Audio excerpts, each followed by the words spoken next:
Hi, welcome to the Autoversity Podcast, the #1 podcast for car sales and other sales professionals who want to become unstoppable in their sales and business career. This podcast is hosted by Dwayne Marino and Camden McInnes. Now sit back, buckle up, and enjoy the show.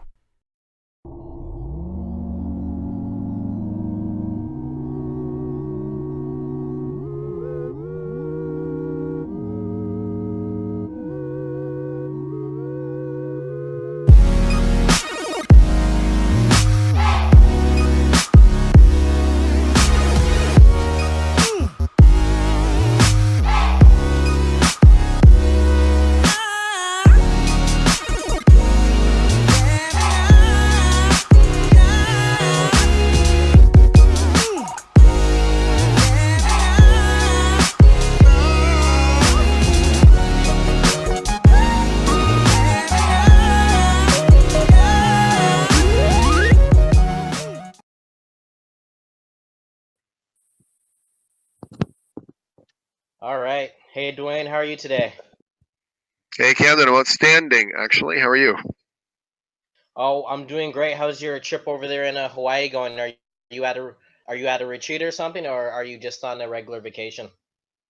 It's a little bit of work, a little vacation. So Timo, that does a lot of work with me, lives out here on the Big Island. He's flying over to Honolulu in a few days. Going to spend a couple of days game planning in the next few months on strategy for a bunch of different things we're implementing in the United States, which is really cool. And I'm just sitting here on the balcony, actually, of my hotel. I'm at the Trump Hotel. I wanted to go right in the thick of things and see what was going on. So, anyways, I always like going to places that are going to be interesting, let's say. So that's already happened. Awesome. There's some people around. Are there any protesters there right now with everything going on?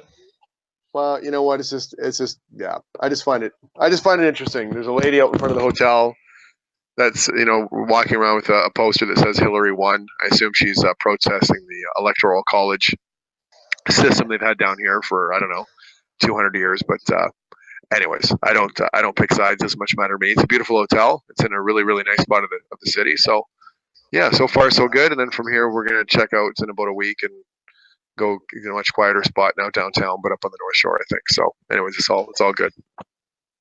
Yeah, well, our system here in Canada isn't perfect, but I'm definitely glad to be living over here. There's a lot of tension over on that side of the border right now, but we won't get into that. We won't talk politics. We have our own issues. We have our own issues up north right now too. So it's that's politics. I wish I really don't pay a lot of attention to it. Anyways, I can't control it, and I don't believe half the stuff that anybody says on either side of the fence. But that's okay. Yeah, it's way too time consuming, and we won't even get any further into that because we have more important things. We do. Like our lives to talk about. So Okay.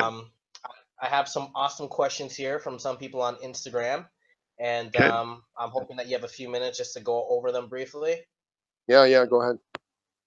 Okay, awesome. So the first question is about, sorry, hold on, let me pull it up.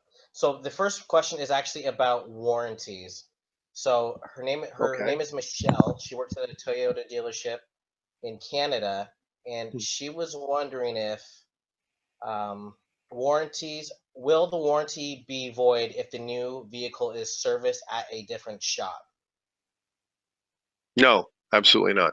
The only thing that would ever void a warranty is if you did some adjustment physically to the car that wasn't authorized by a Toyota dealer, and it was some weird, whatever else you might do, alterations or something like that, or upfits.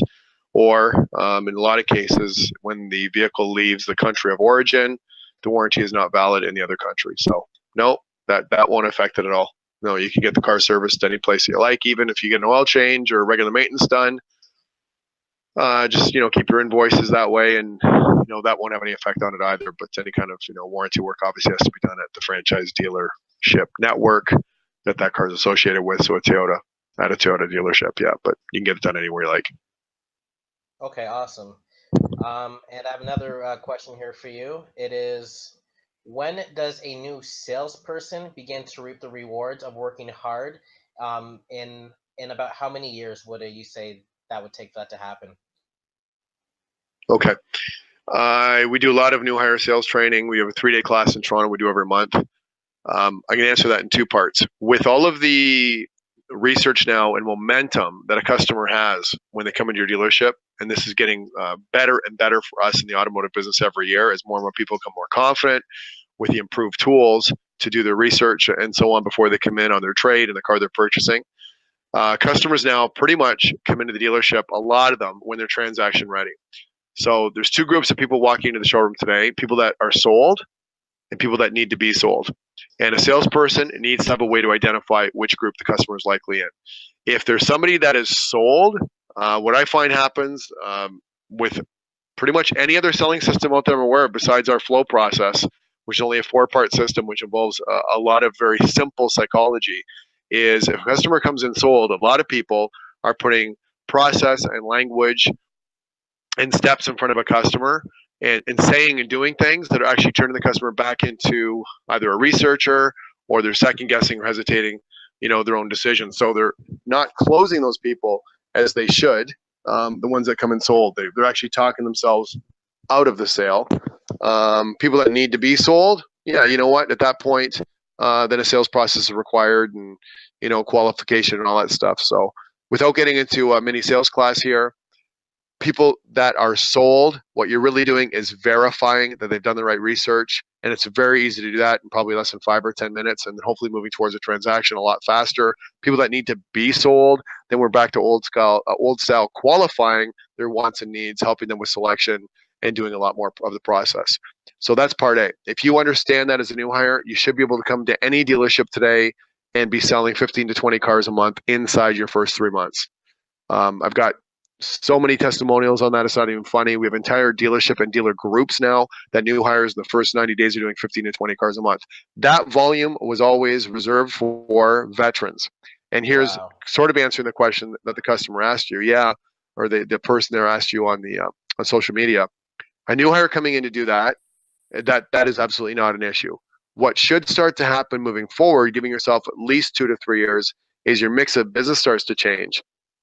And you go from, fresh customers from sales calls, emails, and walk-ins that are given to you by the dealership to your pipeline customers that are more customers that you have a relationship with and people that you sold their friends and families, multiple cars. So as your mix of business changes to repeats and referrals, at that time, your stress levels drop, your income goes up, you're working more and more by appointment, you get a lot of your, your own time and lifestyle back if you want to.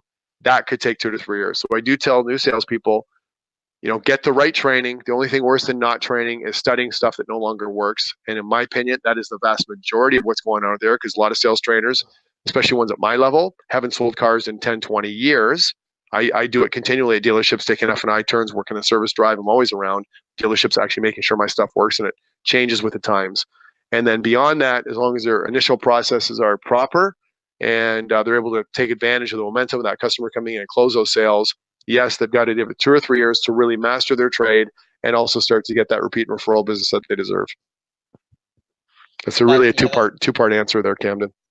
That's actually really important, because I saw a comment under one of the posts that you had on Instagram talking about that. Because one of the things you talk about a lot is shortening the transaction time, and this person is actually a salesperson as well, and he was saying that how he went to go buy a trailer and he almost walked out of the deal because the person was just giving him a lot of information that he didn't really need. Like, he was ready to buy the trailer, and the person just kept going through all the steps and all the motions with him, instead of just basically just shutting up and taking his money. Yeah, exactly. That's classic talking yourself out of a sale, and it happens a lot now because people are much further along in the process than most salespeople are able to understand. Awesome. So I have another question here, and it is about relationship building. I know that you kind of had touched on it in the past, but since this is a new viewer, I think it's important that we just kind of answer it again for them. How important is building a relationship? And I'm assuming that they're talking both about the customer and with your people that you work with in your surrounding environment. It's ultimately the most important thing you can do if you don't have great relationships with your coworkers, things are much harder all day long than they need to be. If a few select people there like you, that's great. But if everybody loves you, everything goes well. You're probably getting more leads than anybody else. You've got your ear to the ground more than anybody else. So internal relationships are extremely important. And a lot of salespeople, they only know what's going on in their showroom. So I've got all kinds of tips on how to make sure that, goes down the way that it should. But internal relationships are crucial.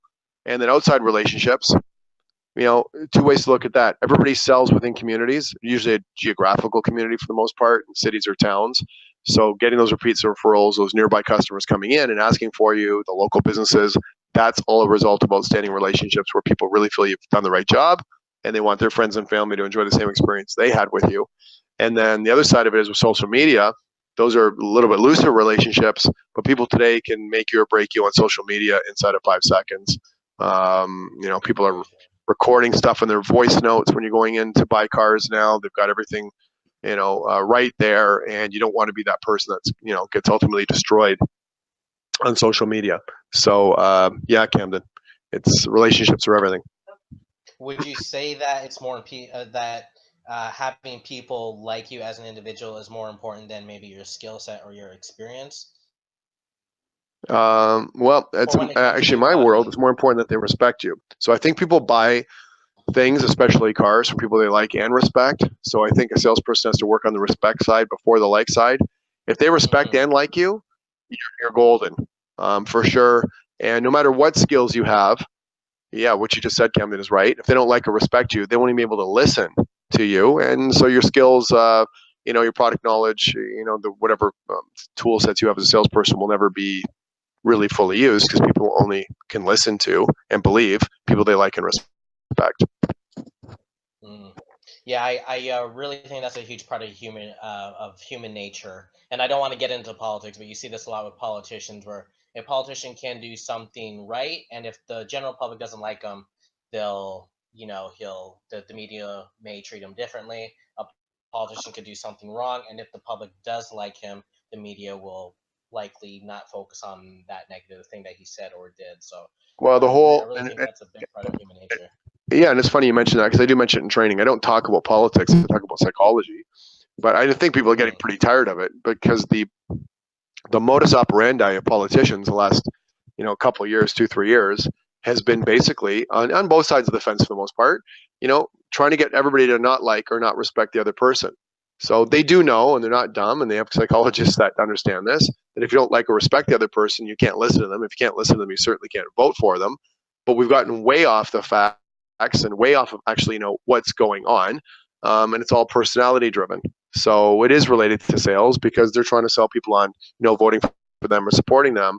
And but it's just in that realm, in my view, it's gone too far. It's gone no more. It's there's no fact-based conversations of what actually going on. It's all personality stuff and who do you like or not like, and you can't even have a conversation with anybody about either side of it because everybody gets so heated because they've been trained.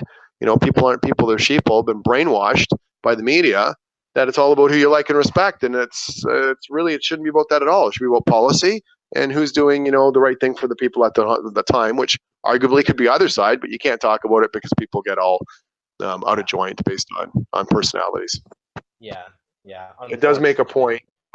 It does make a point on how important it is that people do like and respect you in business, though. Very true. Very true. As I was thinking about that this morning, and it's if you're like a sales-minded person like me or you can't help but to really notice these types of things. And yeah, you're really studying people all the time. Exactly. Exactly, and something that everybody in sales and business really needs to be aware of. And it's an unfortunate human bias, but it's even more important, I think, to not necessarily judge the game as much, but to just embrace that side and use it to your advantage the best that you possibly can, and just accept the facts, like what you were saying. Yep, exactly. All right, Dwayne. Well, is there anything else that you'd like to say before we go? No, just it's nice to be in a little bit of warmth, a little bit of sun. It's been a brutal winter back home, and to do a little business down here is even more exciting to me. I love what I do, and to be just kind of sitting around on vacation all the time for me can sometimes get to be quite frankly, a little boring and not very fulfilling. So I like a nice little mix of some time off and some work, and that's exactly what I'm doing here. So I hope everybody has a great week. And if I can help you with anything, let us know. Awesome. Well, you're one of the hardest working people I've ever been in contact with. So this vacation is very much well deserved. So I really hope that you do enjoy your time out there. And I look forward to speaking with you again. Thanks. You too. Take it easy. Talk soon.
How many sales a month do you or your sales team miss because of ineffective skills, stale habits, or bad attitudes? What if you had a secret way to make up just half of those lost sales per month every month? MarinoTV is your secret. It's the #1 online sales training program in the automotive industry, dedicated to building attitudes and skills that result in unstoppable results. Our virtual distance learning is designed specifically to help sales managers, sales professionals, F&I managers, and service advisors increase their production, as MarinoTV offers over 3,000 video sales training chapters for all levels of skill. Let MarinoTV show you step-by-step how to deal with today's educated and transaction-ready buyer in person, on the phone, over live video, or by email. If you're ready to have your sales soar and your stress drop, call 1-888-735-6275 or visit DwayneMarino.com, or buy our books, Unstoppable Attitude, Unstoppable Selling, and Unstoppable Money on Amazon now.